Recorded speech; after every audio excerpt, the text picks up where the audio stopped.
반갑습니다.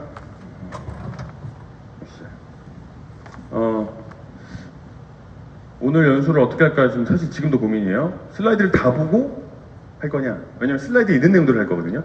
슬라이드 다 보고 할 거냐, 아니면 슬라이드 한 장 한 장을 하면서 볼 거냐. 고민이에요. 앞부분은 슬라이드를 보면서 앉아서 해야 되는 거니까 먼저 하겠습니다. 다시 인사드리겠습니다. 안녕하세요, 이태성입니다. 반갑습니다. 자, 여학생 농구 한 학기 수업 커리큘럼에 대한 아이디어를 물어보셨습니다.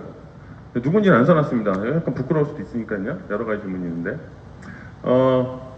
제가 이거는 1년 전에 만들었던 것 같아요. 1년, 2년 전에 만든 테크트리입니다. 테크트리라는 용어는 어떤 목적을 향해서 만들어지는 경로 정도로 사용되고, 많이 사용되는 용어들은 뭐 기계, 컴퓨터 혹은 게임에서 많이 사용되는 용어, 테크트리. 그렇죠? 이렇게 보시면 되겠네요. 1단계부터 6단계까지 맨 위에 부분만 읽어보면 친해지기, 익히기, 함께 움직이기, 경쟁과 협동하기, 경기 준비하기, 경기하기 순으로 됩니다.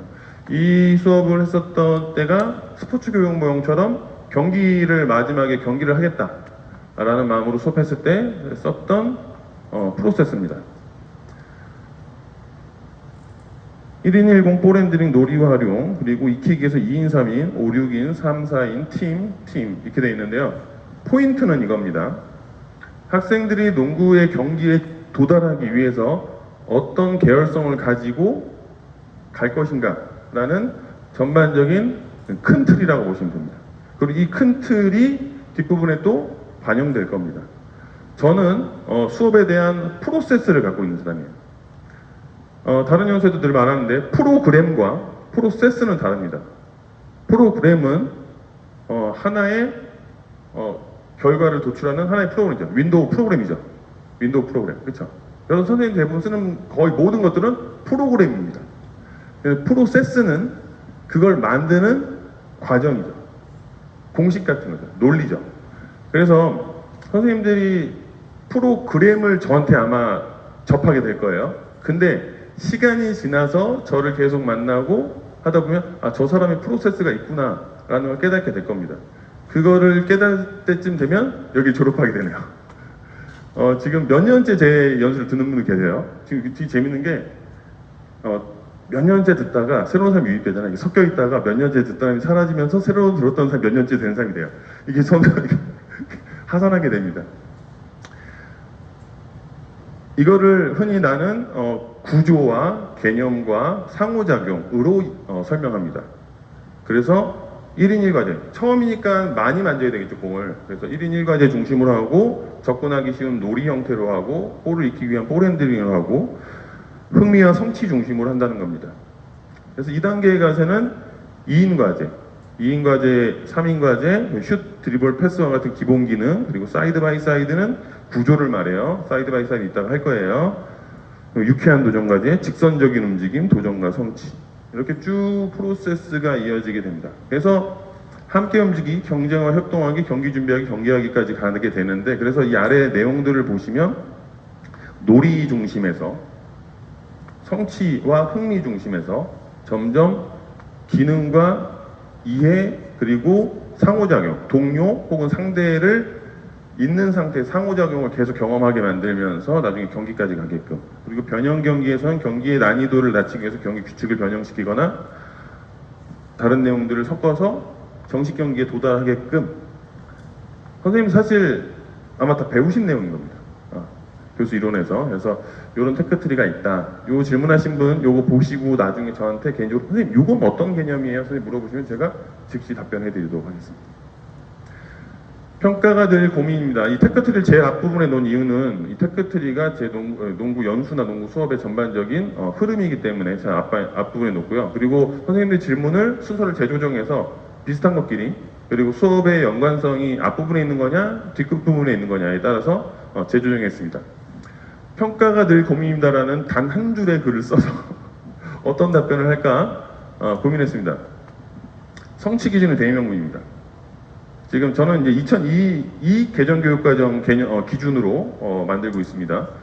성취 기준이 대명분이고 평가를 뭘 할까라고 고민이 되실 땐 경기에서 보고 싶은 장면을 구체적인 만족형으로 서술한다. 저는 그런 편이에요. 요즘에는.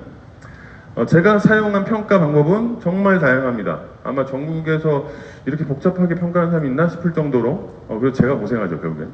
여러 가지 평가 방법을 해봤는데 그래서 평가 방법은 농구 예시로 들었고 루브릭은 다 아시겠지만 수행 과정을 이렇게 단계별로 이렇게 써놓는 거죠. 루브릭, 조건 만족형 루브릭, 과정 결과 루브릭, 포인트 합산형, 수량형, 등급형 이렇게 쭉 나누어지고 그럼 지식 이해를 할 거냐, 기능 수행을 할 거냐, 전략 실천, 경기 참여, 가치 태도, 성장의 과정을 평가할 거냐, 평가 요소와 평가 방법이 만나는 지점에서 어떤 평가를 할 건지 선택하는 형식을 갖게 됩니다. 이 표는 제가 만든 거예요. 내가 평상시에 구조화되어 있는 내 머릿속의 평가 방법은 어떻게 되어 있나 라고 고민해봤고 이렇게 되어 있습니다. 스포츠의 가장 매력적인 순간들이 수업의 연료이자 목표가 된다. 즉 평가라는 거죠. 그래서 평가 고민하실 때 저는 권장 드리는 건 그래요. 선생님 개인의 철학과 경험이 있잖아요. 자기가 좋아하는 게 있잖아요. 성취 기준이 있지만 성취 기준은 대명분이고 성취 기준은 어떻게 해석하기 나름인 거고 선생님들이 보고 싶은 장면이 곧 평가가 됐으면 좋겠습니다. 우리가 프리드로 5개 쏴서 3개 넣는 게 보고 싶은 장면일 수도 있어요. 하지만 그것보단 프리드로 쏴서 성취감을 느끼는 애들의 모습이 더 보고 싶은 장면인 거죠. 그러면 그 똑같은 슛이라도 어떻게 하면 애들이 그 정서적 감정을 느끼게끔 무대를 만들 거냐 이런 고민입니다. 이 평가만으로도 사실 3시간 동안 연수해도 시간이 부족할 수 있습니다. 그래서 포인트 먼저 루브릭 만들기 어려우시죠? 루브릭 쉽게 만드는 방법 알려드리겠습니다. 챗 GTP 쓰시면 됩니다. 챗 GTP 쓰는 이유는 이렇습니다. 선생님들은 학생들의 슛 동작을 보고 분명히 개인적으로 상, 중, 하로 나눌 수 있어요. 근데 문제는 뭐냐면 그걸 서술하기 어렵습니다. 글로 표현하기 어려운 거예요. 그래서 챗GPT에 선생님들이 보고 싶은 슛의 요소를 씁니다. 슛 동작을 루브릭화해서 5등급으로 혹은 3등급으로 써줘. 그러면 글을 써줘요. 그 쓰기 전에 선생님들 하면 좋은 방법이 뭐냐면 챗GPT에다가 2022 개정교육과정에 영역형 문서 한 페이지만 해도 괜찮고요. 업로드 가능해요. 업로드 가능하고 그 페이지를 읽고 거기에 그거에 맞춰서 써달라면 써줍니다. 이따가 챗GPT 보여드릴게요. 그래서 루브릭을 쓰면 이렇게 수준별로 3등급으로 만들어 써줘요. 슛 동작이 완벽, 과학, 수행 원리를 지키면서 이렇게 쓴다. 부족하다, 미흡하다 이렇게 써줍니다. 선생님들이 글을 생산해내는 능력이 어려운 거지 사실 판단은 가능하잖아요. 다 보실 수 있는데 그걸 글로 쓰기 어려운 거죠. 글로 쓰는 걸 도와줄 수 있습니다. 그리고 조건 만족형 루브릭은 가장 많이 쓰는 이거 만족했다, 저거 만족했다 이런 형태의 과제입니다. 가장 많이 쓰는 거네요 이게. 왜냐하면 편하거든요. 저도 이걸 쓰고 있는데 이거랑 이거랑 섞으면 좋네요. 조건 만족형 루브릭을 만족했다 라고 쓰고 한 챕터를 더 만드는 거죠. 이 챕터에서는 어떤 결과적 조건 만족형, 이 챕터에서는 과정형 조건 만족형 이렇게 만드시면 되겠습니다. 포인트 합산형은 제가 예전에 많이 쓰던 건데 조건 만족형 루브릭의 아쉬운 점, 왜냐하면 이거는 하나 만족하지 못하면 등급이 하나 확 내려가잖아요. 포인트 합산형은 뭐였냐면 조건 만족형 루브릭에 점수를 다 따로 줬어요. 그리고 조건 만족형 루브릭을 여러 개 놓는 거예요. 7개 만족하면 만점 이렇게 써 있는데 그렇게 안 쓰고 조건형 만족형 그 지문 옆에다가 점수를 써놓습니다. 이렇게 10점짜리, 5점짜리, 3점짜리, 2점짜리 그런 걸 되게 여러 개 놔요. 그 다음에 그걸 만족할 때마다 그 점수를 합산하는 거예요. 계속. 그래서 여기 수행평가 표에는 보통 7개 만족하면 20점, 만점, 20점 이렇게 써 있지 않고 여기서 17점부터 20점까지 이 포인트들이 쌓여서 17점부터 20점까지는 20점 이렇게 7개 만족이 아니라 점수로 만족하는 형태로 이렇게 써서 했었습니다. 자, 제가 지금 보여드리는 게 나을 것 같아서 자, 항상 수업을 하면서 드는 고민은 평가 때문에 많은 시간을 학생은 평가를 위한 연습으로 교사는 평가하는데 할애하게 되는데 학생은 의미 있고 즐거우면서 자기주적으로 참여하고 교사는 평가에만 매여서 수업을 하는 것이 아니라 지도의 시간을 할애하고 있습니다. 이 문제를 해결할 농구 평가의 수업 방식에 대한 노하우가 있으실까요? 굉장히 어려운 질문이었고 답변해 드리도록 하겠습니다. 제 경험과 노하우일 뿐 정답이라고 할 수는 없어요. 첫 번째, 내가 보려는 것은 이런 것이야 라고 완전하게 공지해 줘야 됩니다. 아까 루브릭 보셨죠? 루브릭의 장점은 뭐냐면 루브릭을 만들어 놓고 애들한테 보여줘요, 꼭. 그리고 출력해서 애들은 다 일일이 다 갖고 있게 합니다. 그러면 뭐냐면 이 교사가 보려는 모습은 이거구나라는 걸 분명하게 인지시켜 주는 겁니다. 예를 들어서 작년에 농구 경기 할 때 수업했을 때 썼던 건데 이런 지문이 있었어요. 경기 중 공격 수비 전환 시 빠르게 돌아간다. 안 돌아가면 해당이 없는 거죠. 빠르게 돌아간다고 써놔요. 그럼 그 애들이 보면서 경기 중 내가 애들이 막 공 저쪽 갔을 때 그냥 걸어가고 있으면 안 되는구나라는 걸 인식시켜준 거죠. 그게 또 평가 요소이기도 하고. 그래서 그런 요소들을 쓰는 거죠. 써있네요. 경기 중 공격과 수비 전환 시 신속하게 이동한다.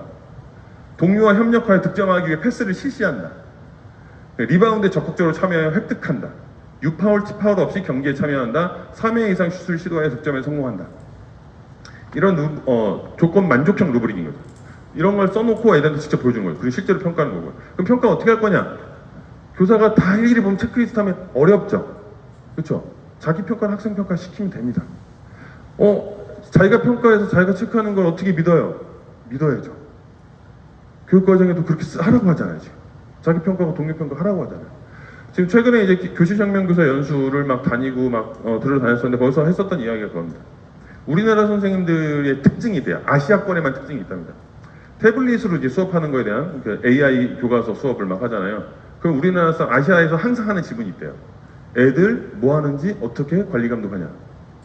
근데 유럽 쪽에서는 아무도 안 물어본대요, 그런 거. 왜 애들의 개인적인 걸 보려고 하냐 이거예요. 그냥 둬라. 왜 우리는 그걸 다 관리 감독하려고, 감시하려고 한다는 거예요. 특히 아시아권에서만. 중국, 일본, 한국만. 자기평가, 교사평가, 동료평가 세 가지 하라고 하잖아요. 그렇죠? 이거 활용하시면 됩니다. 근데 그런데도 좀 찜찜하잖아요. 그렇죠? 그때 쓰는 방법이 비디오 촬영입니다. 근데 비디오 촬영하면서 아이패드에 용량이 한계가 있는데 어떻게 계속 촬영해요? 그렇죠? 유튜브로 촬영하면 되죠. 유튜브 실시간 라이브 스트리밍으로 촬영하시면 유튜브에 올라옵니다, 그냥. 그렇죠? 자기 용량 안 써요. 자기 용량 안 써요. 그래서 특히 저는 이런 형태의 수업을 할 땐 촬영을 구석에다가 해놓는 거죠. 근데 그걸 볼 일이 별로 없습니다. 그거는 어디까지나 아이들에게 하나의 긴장감을 조성해 주는 거죠. 촬영하고 있어. 진짜 어떤 아이가 컴플레인을 걸어와. 선생님 저 이거 했는데요. 정말 했니? 저는 정말 영상 보면 알잖아요. 정말 했는지 안 했는지 어느 정도 감이 오잖아요. 그럼 정말 했다고 판단하면 대부분 믿어주는 편이에요. 믿어주는 편이고 진짜 심각한 경우에는 영상을 봐야겠죠. 영상을 보기도 합니다. 영상을 보는데 별로 없었어요. 거의 없었네요. 그리고 또 하나 동료평가를 더 많이 쓰죠. 자기평가보다 동료평가를. 동료평가 쓰는 요령 중에 또 하나는 뭐냐면 평가하는 동료를 계속 변경해 주는 겁니다. 담합이 생기지 않게. 담합이 생기지 않게 그러니까 무작위로 평가 파트너를 짝지어주기도 합니다. 자, 그래서 선생님은 수업에 집중하고 수업 구성과 수업 지도에 집중하고 학생들은 하면서 스스로 평가하는 형태. 그리고 지금 컴퓨터가 이렇게 있잖아요. 저는 학생들한테 어떻게 평가하냐. 그리고 태블릿 PC, 노트북, 태블릿 PC 이렇게 한 4개 정도를 여기다 책상에 세팅해놔요. 그리고 과제 수행의 성공 여부를 아이들이 직접 가서 그냥 체크하게 합니다. 체크리스트에, 엑셀표에다가, 구글 시트에다가. 그래서 저는 수업에 집중하고 성공하면 선생님 저 성공해서 가서 적어 이렇게 합니다. 믿는 거죠. 근데 그 예시는 이렇게 되어 있습니다. 에듀테크에 대해서 물어보신 분들이 많은데 제가 에듀테크를 많이 쓰진 않아요. 왜냐하면 저는 신체 활동을 더 좋아하긴 해서. 그래서 하지만 에듀테크는 굉장히 유용하죠. 여기 1, 2, 3, 4, 5, 6, 7 있거든요. 학급이에요. 첫 페이지에는 수행평가 기준안이 붙어 있고요. 시간표랑. 그리고 진도표 공란이네요. 이렇게 되어 있습니다. 이 다 표죠. 배구, 승리, 치어리딩, 논술, 1차, 2차, 3차, 4차, 5차, 평균, 레이업, 출제, 득점, 합계 쭉 써 있습니다. 핸드폰 들고 수업합니다. 이렇게 들고서 이렇게 수업합니다. 출석 부고, 평가표고, 진도표고, 시간표고, 구글 엑셀, 구글 스프레드시트로 하나 다 해결합니다. 그리고 필요한 경우에는 이 시트가 펼쳐져 있는 장면을 노트북을 펼쳐놓고 가서 네가 기입해라고 합니다. 그리고 얘는 그 타임라인에 따라서 뒤로 돌릴 수 있어요. 그래서 문제가 있을 땐 다시 돌리면 되죠. 돌아갑니다. 돌아가고요. 그리고 더 불안하면 사본 만들기 하시면 돼요. 이제부터 애들이 쓰게 해야지. 그 시점에 사본 만들기를 빼요, 이렇게. 애들은 사본에 쓰게 하는 거죠. 사본에 이상이 없으면 그냥 그것도 다시 그대로 쓰면 되죠.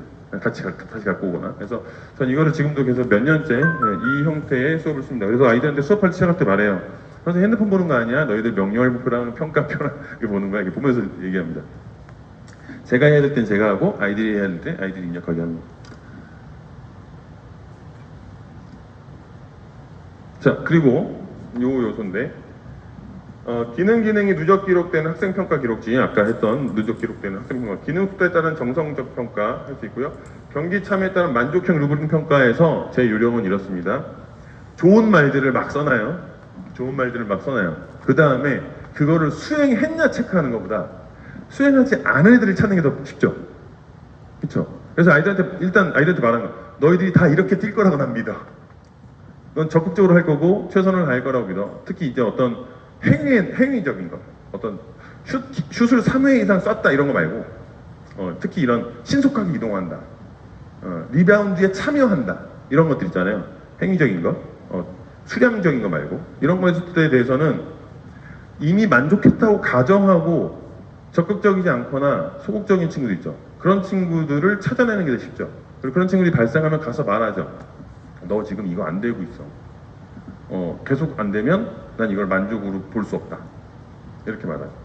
그러면 좀 수월하다, 선생님이랑. 이렇게. 그래서 별표를 빼는 거예요, 이렇게. 별이 다 있었는데, 뺀다. 근데 평가 기준에는 그렇게 쓰지 않죠. 만족한다라고 써놓죠. 그런 팁입니다. 자, 농구 수행평가 기준에 대해서 잘 알고 싶습니다.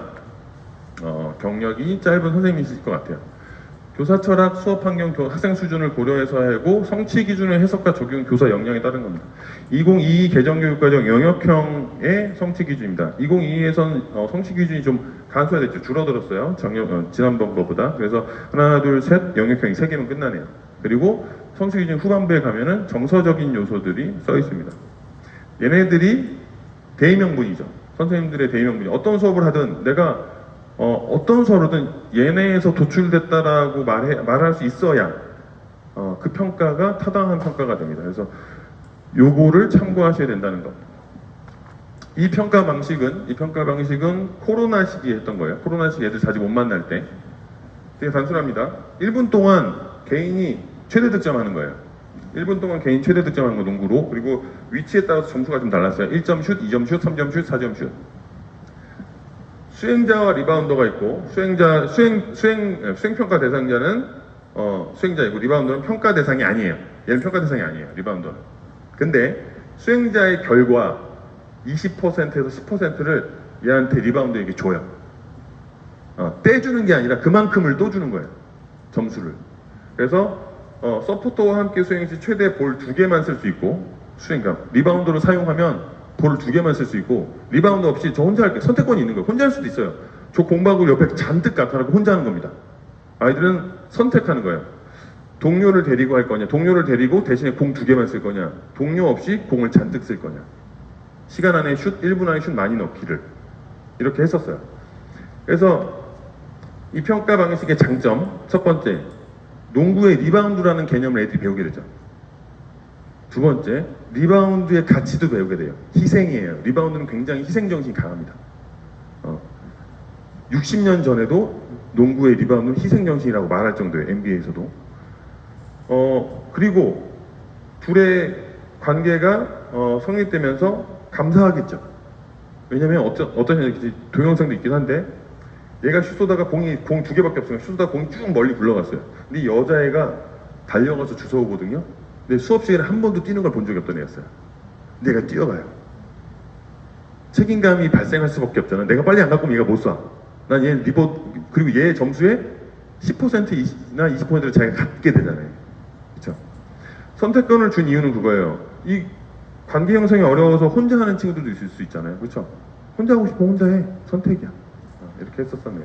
그래서 이렇게 써있지만 그럼 이걸 어디에 적용할 수 있는, 이건 15 계정에서 수업했었지만 적용할 수 있죠.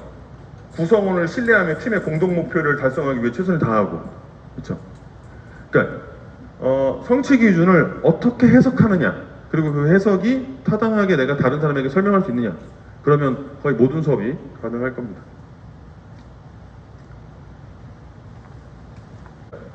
개학 전 태성쌤이 긍정적인 기운 받고자 신청합니다. 오랜만에 듣는 연수를 기대됩니다. 에듀테크 기술 혹은 도구, 그리고 활동 과제를 만들 때 주로 고려하거나 고민하는 내용 다시 설명해 주세요. 다시 설명해 주세요. 여기서 고민했어요. 뭐였지?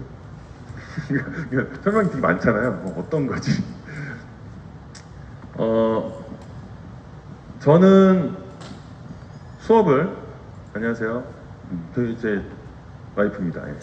옆에 근무하는, 예. 우리 함께 연수하고, 그리고 저 선수 출신이에요, 와이프도. 농구. 저는 남자 농구 동호회 ATP 회장이고, 저 선생님은 여자 농구 동호회 ATP, WATP 회장으로 활동하고 있습니다. 자, 수업은 사실 앞에 성취 기준을 보여드렸지만 성취 기준대로 할 수 없죠. 왜냐면 성취 기준이 구체적이지 않잖아요. 드리블을 10초 안에 몇 개 해라 이런 말 없잖아요. 그렇죠?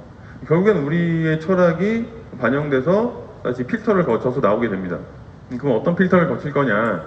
사실 이 필터는 제가 이 질문을 받고 난 어떤 필터를 가지고 있지 이렇게 써본 거고, 선생님들마다 다를 수 있고 그 다른 게 오답이거나 정답이거나 구분할 필요가 없죠. 그렇죠? 보편적으로 타당하다고만 인정받으면 되겠습니다. 저는 이렇습니다. 일단 즐거워야 돼요. 저도 즐겁고 애들도 즐겁고. 두 번째는 가치를 반영할 수 있느냐. 지금 개정교육과정에서도 말하고 있네요. 삶과 연계되는. 그리고 이전 교육과정에서 가치를 중시했었고, 근데 이 가치만 중시한다기보다는 저는 이 가치가 중요한 이유는 수업의 타당성을 부여할 수 있습니다. 예를 들어서 아이들이 경기하다가 동요와 협동하지 않는 아이가 있어요. 그럼 그 아이한테 협동해야지라고 말하면 사실 안 받아들이면 끝나요. 근데 이거를 삶과 연계해서 설명하면 거기서 안 받아들이기 어렵습니다. 삶과 연계해서 쭉 설명했는데 너가 이 농구 경기에서 동료를 배려하는 장면, 패스에서 상대방의 수준에 맞춰서 공을 주는 건 너희가 평상시 삶에 나가서 다른 사람을 만났을 때, 그 사람을 처음 만났을 때 그 사람에게 대하는 메시지나 말 이런 것들과 비슷한 거야. 처음 만났으면 이 사람의 수준을 고려해서 접근해야 되잖아. 패스도 마찬가지야. 이렇게 말해요. 패스는 상대방의 수준을 고려해서 줘야 되거든요. 내가 아무리 빠르고 강한 패스한다고 해서 내가 마이클 조던 같은 능력을 갖고 있다고 해서 얘한테 마이클 조던의 100% 능력을 주면 못 받죠. 삶도 마찬가지예요. 그렇죠? 내 수준과 상대방 수준을 고려해야 되잖아요. 이렇게 설명하고 그렇게 패스를 해라고 했는데 안 할 건데, 그럼 이 사이코패스죠. 그렇죠? 그러니까 즉 삶의 가치, 삶과 연계된 건 중요한 이유가 뭐냐면 타당성이에요. 이 수업에 타당성을 부여해 줄 수 있기 때문에 중요한 겁니다. 네, 타당성이 나오죠. 저는 운동량이 어느 정도 확보되는 걸 좋아하고요. 그리고 애들 노력의 결과가 반영된 평가를 좋아합니다. 그리고 효율적인 걸 좋아합니다. 이 효율은 뭐냐면 교사 효율이에요. 어떤 분들은 수업 준비하기 위해서 되게 많은 장비들과 막 사전 장비를 막 이렇게 세팅하고서 합니다. 저는 그런 거 못해요. 저는 최소한의 장비, 가장 효과적인 움직임, 공간 이런 것들을 좋아하네요. 그래서 그렇게 수업하는 편입니다. 그래서 저는 이 질문하신 사람은 은택쌤이에요. 네. 그래서 활동 과제를 만들 때 주로 고려하거나 고민하는 내용 다시 설명해 주세요 중에 요 장면으로 설명해 드릴게요. 제가 늘 연수할 때 얘기하는 건데, 구조, 개념, 상호작용 이 세 가지가 수업을 만들 때 가장 고려되는 내용입니다. 이런 걸 구조라고 말하는 거죠. 형태. 이 구조 안에서 고민하는 거예요. 그러면 수업을 만드는데 조금 더 효과적입니다. 뒷부분에 또 비슷한 얘기가 나오니까. 목표 개념, 상호작용, 구조, 촉진 요소. 이렇게, 이건 3월달에 연수했었던 슬라이드 중에 한 장면입니다. 3월달에 들어오시고 3월달? 그렇죠. 그래서 수업을 구성할 때, 수업을 만들 때 목표 개념이 뭐고, 내가 오늘 가르칠 건 뭐냐, 그리고 어떤 구조에서 할 거냐, 몇 명이고 어떤 형태에서 할 거냐. 상호작용은 사람과 사람과 할 거냐, 교사와 할 거냐, 아니면 과제와 할 거냐, 혼자 할 거냐. 그리고 촉진 요소는 뭘 쓸 거냐. 이런 것들을 수업 제 아이디어를 만드는 프로세스예요, 이게. 이거만 3시간 연수하기 때문에 여기까지. 나중에 나와요. 자,